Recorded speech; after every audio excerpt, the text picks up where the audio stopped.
بسم الله الرحمن الرحيم الحمد لله رب العالمين صلاة والسلام على المبعوث رحمة للعالمين وعلى آله وصحبه أجمعين وأما بعد خردفتوني تيفي نور السلام بكا سنجرتنوت نجاني ربي رحمني ربي يقومس ربي سني وجن هجرات ويلات سجنتان كيسن سجنتان الفتاوى أما جلقبه كسمان عرأ gargaarsa rabbiitiin wajjin jiran sheeka keenya sheek alii jimma haya'amoo kabajamoo ulfeeffatamoo kan ta'an yeroo hundaayyuu yeroo isaanii aarsaa godhanii toorarratti nu argamanii jiru. sheek keenya assalaamu alaykum warahmatullah.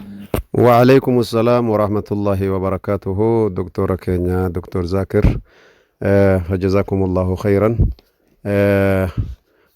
الفتاوى برنامج فتاوى تي في نور السلام الرتي قافي dhiheessitan jawaabna jechuudha inshaallahu ta'ala.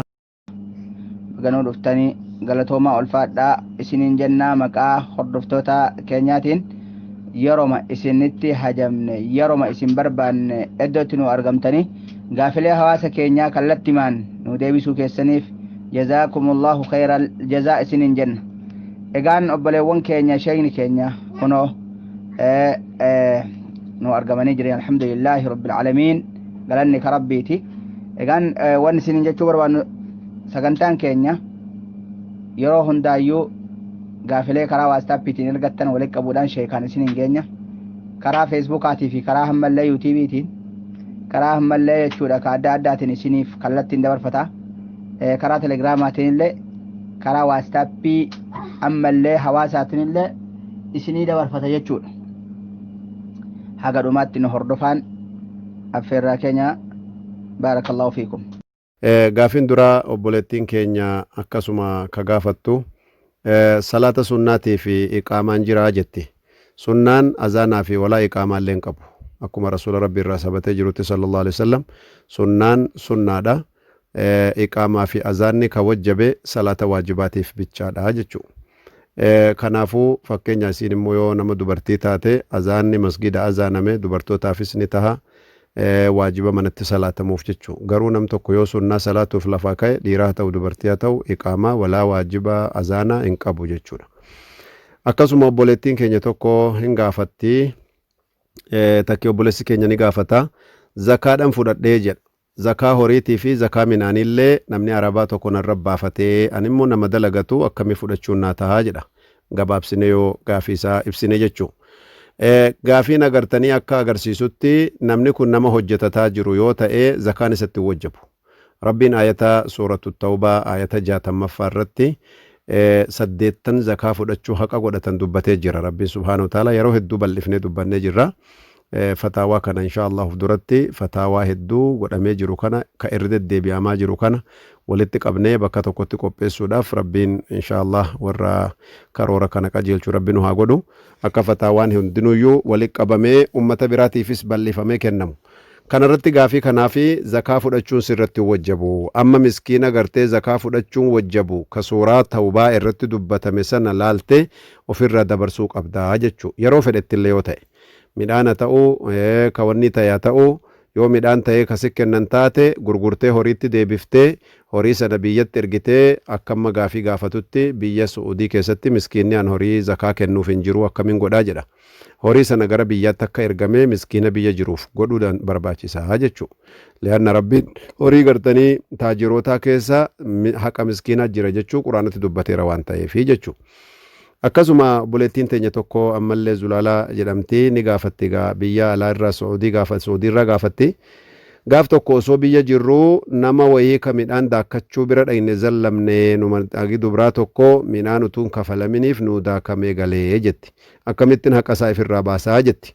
namni tokko yoo haqa namaa fudhatee amma deebisuu fi hin dandeenye taate yookaan bira hin jirre taate maqaa isaatiin sadaqachuu qabaa jecha fataawaa duraa keessattis dabarsinee jirra jechuu. kanaan haqqiin isaa sirraa bahaa. akkasuma gaafii afraffaa keessatti buleettiin keenya Na'imaa Shariif Kuwait irraa waan isin gaafattu namni gariin afaan laatiiniitiin afaan arabaa waan hin ta'iniin yoo gartee maasha Allah jedhan yoo insha Allah jedhan yoo tabaarakallah jedhan Allahu kana haqa isaa guutaniin katabanii afaan laatiiniitiin katabama. malli maalii jetti.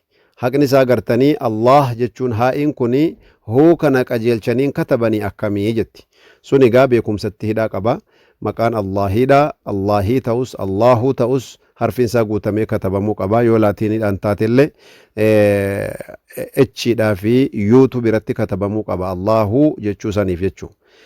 Garuu afaan arabaatiin agartee wanni katabame harfi laatiinii oromiffaa ta'u ingiliffaa ta'u haqa isaa guutuun argatu gizee hedduu. Kanaaf quraanni afaan laatiinaatti katabamuun dhowwaadha jan. Harfiin quraanaa afaan laatiinaatti katabamuun dhowwaadha. Garuu hiikkaa quraanaa afaan laatiinitti katabuun homaan qabu. Lafzii quraanaa bismillahirrahmanirrahiim jechuun immoo afaan laatiinitti deebisuun jajjabdu. Hiikkaa isaa afaan laatiinitti deebisuun homaan qabu. Garuu lafzii quraanaa aayata quraanaa laatiiniidhaan harfi isaa harfii laatiinittiin deebisa jechuun dubbii jajjabduudha jecha. Kanaaf egaa haqa isaa guutuu namu barumsatti haajomaa bareechinee haa barannuun isiniin jedha inshaallah. Gaafiin itti aanu obboleessi keenya gartanii akka gaafatutti namni tokko yoo gartee naam obboleettii keenya akka gaafattu namni tokko haraama natti hojjetee yeroo an biyyaa bahuu deemu sin fuudhanaan je'e haadha manaa qabullee dhoskee eegan biyya biraa deemeen haadha manaa qabaachuu isaallee beekee kanaa wajjin wal dhabne haadha manaasaa isaan agartee hin gadhiisu naan jechaa boodallee natti hime kanaa wajjin ammallee horiin itti ergee jira. Horii an itti erge kun wacii inni naa baasee waan gaafa duraa gartee biyya alaa na erguudhaan na oofe sunillee caalee jira. Amma immoo gartee na abaaruu jira. Maalin godhaa jetti. La'anaan isaa gartanii na dhaqqaba tokko. Lammata gartee nama akkanatti deebi'ee namfuu ittan heeruma moo akkamiin godhaa jetti. Nama haraama namatti dalagee deebi'anii itti heerumuun seera shari'aa keessatti haraama sana gartee of jidduudhaaf fixan malee hin ta'u. Lammata ammas nama gartee haraama namatti dalage tokko itti deebi'anii isaa wajji haasa'uun illee dubbii jajjabduudha seera shari'aa keessatti. Ulamaa gartanii biyya jiranuu gaafattanii irraa hubachuun dirqama jechuu bakka inni jirutti inni isaa dhaga'u. Dubartoonni gartee yoo biyyarraa bahan dubri yoo biyyarraa bahan dogongora guddaa hojjetu gizee hedduu. Namni dhiiraas ka rabbiin sodaanne dubartoota kana badiitti hojjeteeti.